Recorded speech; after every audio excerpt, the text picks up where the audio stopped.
Hello friends, welcome back to our channel Mimi Tanuj blog. গতকাল ছিল ভাইফোঁটা, আর প্রত্যেকটা বছর এই ভাইফোঁটার দিনটা আমাদের প্রত্যেক দিদি, বোন, ভাই সবার কাছেই খুবই স্পেশাল।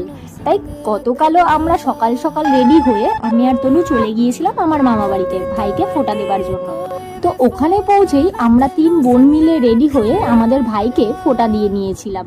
আর তারপর ও কিন্তু আমাদের প্রত্যেককে আবার ক্যাশও গিফট করেছিল। তো শুরুতেই দিনটা একদম ঝিঙ্গালালা হয়ে গিয়েছিল।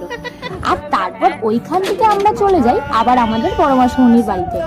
ওখানে দাদাকে আবার ফোঁটা দেবার ছিল। তো ওখানে আরো দিদিরা এসেছিল, সবার সাথে গল্পগুজব করে আমরা আমাদের দাদাকে ফোঁটা দিয়ে নিয়েছিলাম। আর দাদার কাছ থেকেও গিফট পেয়েছিলাম। ওই দিনটা পুরো একদম চাকানাকা হয়ে গিয়েছিল। সবার সাথে গল্পগুজব করে হাসি মজা করে মোটের ওপর দিনটা আমাদের দুর্দান্ত কেটেছিল। তোমরা জানাতে ভুলো না কিন্তু। বাই।